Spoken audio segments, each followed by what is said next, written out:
Bonjour à tous, ici Kevin Mundibourg pour la chaîne Tuto Premiere. Aujourd'hui, je vous propose un comparatif complet entre les logiciels Premiere Pro et DaVinci Resolve. Si vous êtes abonné à la chaîne depuis un moment, vous devez savoir que j'utilise Adobe Premiere Pro depuis un sacré moment.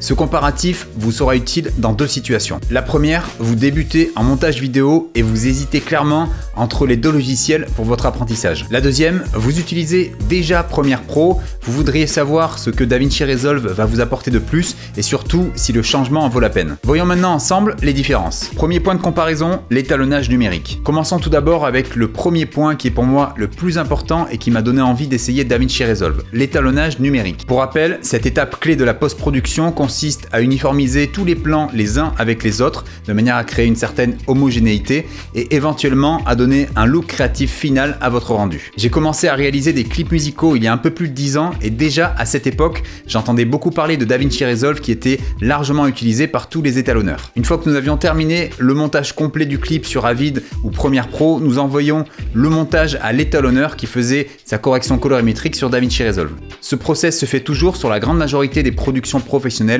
et vous garantit un étalonnage numérique de qualité si vous choisissez bien sûr un bon étalonneur. Premiere Pro possède quant à lui un outil nommé Couleur Lumetri qui vous permet de faire l'étalonnage numérique au sein du logiciel. C'est un outil que j'ai largement utilisé sur tous mes projets à petit budget. C'est un très bon outil pour démarrer en étalonnage numérique, mais il est beaucoup moins complet, beaucoup moins précis que celui de DaVinci. Quand vous passez sur DaVinci, c'est clairement le jour et la nuit à ce niveau-là. Pour conclure sur ce premier point, DaVinci l'emporte haut la main. Deuxième catégorie, le prix. Cela peut paraître fou, mais DaVinci Resolve en version gratuite est aussi bon pour le montage vidéo que Premiere Pro qui lui est payant. Il n'y a pas de technique de montage que vous pouvez réaliser sur Premiere Pro que vous ne pouvez pas faire sur DaVinci Resolve version gratuite. Nous avons tendance à souvent donner plus d'importance aux choses qui sont payantes, mais parfois les choses gratuites peuvent réserver de bonnes surprises. Bien évidemment, la version payante de DaVinci Resolve a ses avantages. Il y a certains outils qui vous seront indispensables si vous travaillez de manière pro en étalonnage, comme la réduction du bruit ou encore l'ajout de grains. Mais pour du montage basique, par exemple pour monter toutes vos vidéos YouTube ou vos films de mariage, la version gratuite de DaVinci Resolve est largement suffisante. Premiere Pro peut s'acheter de deux façons.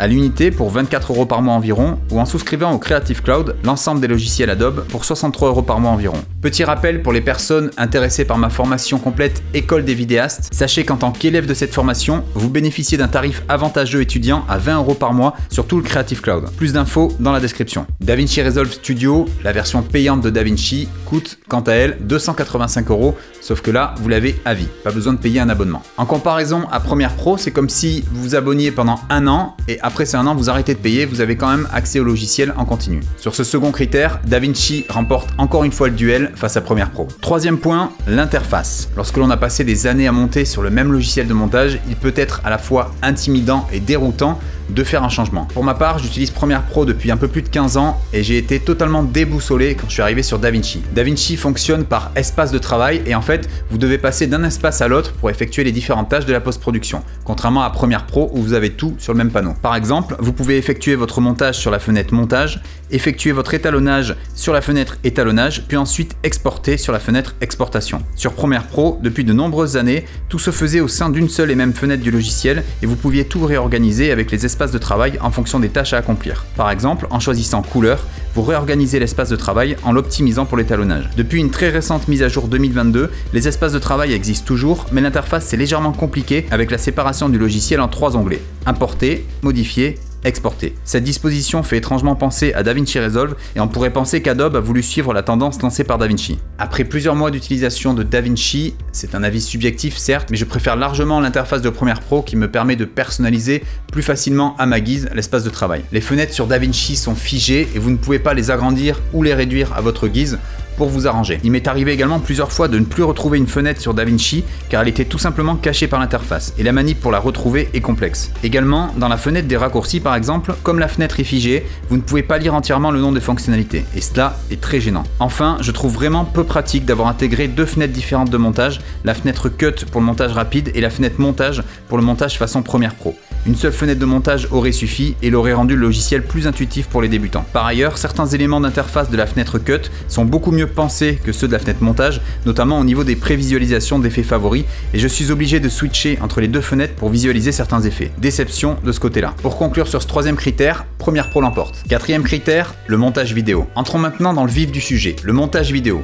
DaVinci Resolve est-il plus performant que Premiere Pro pour le montage? La réponse à cette question va surtout dépendre de votre habileté sur l'un ou l'autre de ces logiciels plutôt que sur un indice de performance. Premiere Pro dispose de nombreux outils accessibles depuis la timeline qui permettent de modifier rapidement votre montage. Vous pouvez par exemple effectuer des cuts, rallonger des plans en décalant les autres, sélectionner tous les rushs en amont ou en avant, etc. J'utilise la majorité des outils disponibles avec la timeline de Premiere Pro et j'ai été vraiment très déçu de voir que la plupart de ces outils étaient carrément absents du logiciel DaVinci. Par exemple, vous n'avez pas l'outil sélection de pistes en amont sur DaVinci que j'utilise pour quasi l'intégralité de mes montages. Je ne vais pas tous vous les passer en revue, mais il me manque clairement pas mal d'outils sur DaVinci Resolve pour être autant à l'aise que sur Premiere Pro pour le montage. Sur DaVinci, vous n'avez en réalité que 3 outils de timeline, le cut, le trim et la flèche de sélection. C'est une façon de monter assez différente de Premiere Pro, bien que l'on puisse tout de même s'y retrouver si on fait une croix sur nos outils préférés de Premiere Pro. A noter que selon moi, il manque un outil primordial sur DaVinci Resolve, la main. Une fois sélectionné sur Premiere Pro, l'outil main sert à se déplacer dans l'image de prévisualisation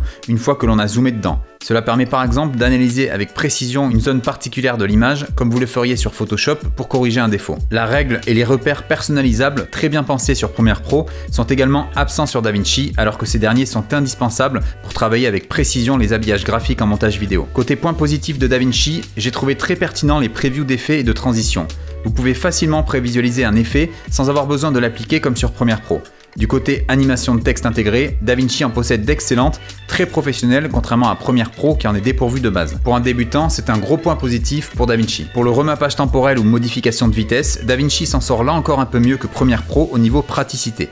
L'affichage permet de voir rapidement le niveau de vitesse appliqué à chaque portion du remappage, ce qui évite de ralentir trop un rush au risque de créer des saccades. On pourra noter également un meilleur système de stabilisation sur DaVinci. Pour les effets sur DaVinci, une fenêtre entière est dédiée appelée Fusion. Cette fonction du logiciel est censée rivaliser avec After Effects. Je ne l'ai personnellement pas utilisé, donc je ne pourrais pas vous donner un avis concret sur le sujet. De son côté, Premiere Pro fonctionne en binôme avec After Effects grâce au Dynamic Link qui permet de passer d'un logiciel à un autre sans exporter le fichier.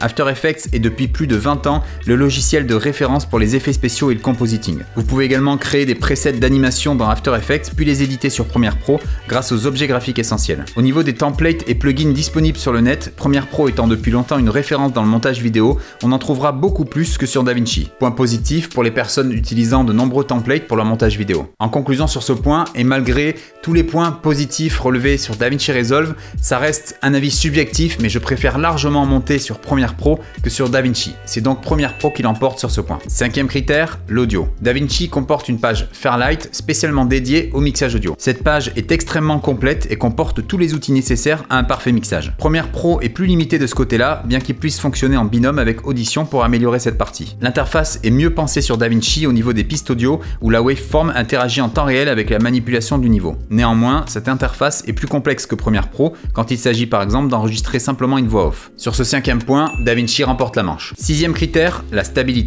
La grande question que vous vous posez sans doute, DaVinci est-il plus stable que Premiere Pro? Premiere Pro est connu pour ses nombreux bugs et cela peut devenir très frustrant avec le temps. La tête de lecture qui devient incontrôlable et qui avance toute seule dans le montage pendant 30 secondes, les crashs inexpliqués qui font perdre le projet en cours, les énormes ralentissements à l'ouverture d'un gros projet et j'en passe. Après plusieurs mois d'utilisation de DaVinci, j'en ai conclu qu'il était beaucoup plus stable que Premiere Pro. J'ai effectué des tests ultimes en glissant les 100 heures de vidéo de ma formation, impossible de les glisser sur une timeline Premiere Pro, aucun souci sur DaVinci. Attention, je ne dis pas que DaVinci est dépourvu de bugs, tous les logiciels de montage en ont, mais ce sont des bugs qui sont moins gênants que ceux de Premiere Pro. Sur ce critère, DaVinci gagne la partie. Septième critère, l'accessibilité. Faut-il avoir un ordinateur puissant pour utiliser ces deux logiciels? La principale différence réside ici dans les modes de fonctionnement de ces deux logiciels. DaVinci utilise plus la carte graphique de votre ordinateur que le processeur, alors que Premiere Pro fait le contraire. Si vous avez une petite config, un ordinateur bas de gamme, privilégiez Premiere Pro qui sera plus fluide. A contrario, si vous venez d'investir dans une superbe carte graphique dernier cri,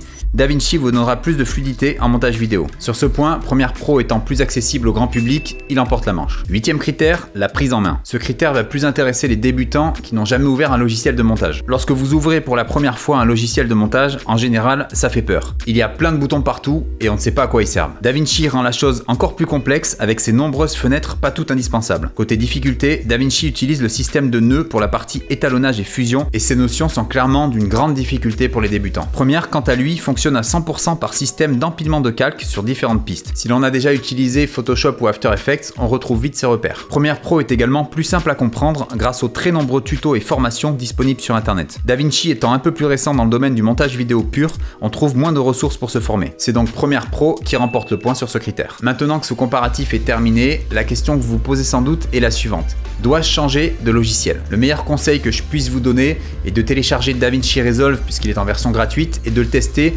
sur un ou deux de vos prochains projets. Que ce soit votre prochaine vidéo YouTube, film corporate ou film de mariage, mettez-vous au défi de monter vos 2 prochains projets intégralement sur DaVinci Resolve. Vous verrez alors si le soft est fait pour vous ou non. Personnellement, je ne compte pas passer sur DaVinci Resolve pour tous mes montages, mais j'ai fait la transition pour tous mes étalonnages. C'est-à-dire que maintenant, je fais le montage sur Premiere Pro et tous mes étalonnages, je les gère sur DaVinci. Pour ça, j'exporte mon projet Premiere Pro en XML, puis je l'importe dans DaVinci pour récupérer mon travail. J'explique cette méthode dans ma formation. Je sais qu'il n'est pas évident de réapprendre le montage vidéo sur un nouveau logiciel, cela demande du temps et de la pratique, mais j'ai travaillé pendant 6 mois sur ça et j'ai sorti récemment une formation complète de 13h30 sur DaVinci qui vous enseignera toutes les bases du montage et de l'étalonnage sur le logiciel. J'y détaille tout mon workflow de Premiere Pro vers DaVinci ainsi que tous mes raccourcis clavier identiques sur les 2 logiciels. Cela vous évitera de passer des semaines à chercher des ressources pour vous former. Cette formation est incluse dans l'école des vidéastes, ma formation complète en montage vidéo, tournage et effets spéciaux. Cette formation à la vidéo 100% en ligne vous aidera à progresser en vidéo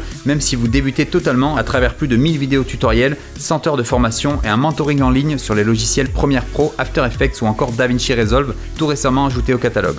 Rejoignez dès à présent une communauté grandissante de plus de 700 vidéastes passionnés qui progressent ensemble jour après jour au sein de la formation. Découvrez dans la description 1 heure gratuite de cette formation. Si ce petit comparatif vous a plu, n'hésitez pas à me le faire savoir en mettant un petit pouce bleu sous la vidéo. N'oubliez pas de vous abonner à la chaîne et activer la cloche pour recevoir les notifications à chaque sortie de vidéo. Je vous dis à la semaine prochaine pour une nouvelle vidéo. D'ici là, n'oubliez pas, restez créatifs.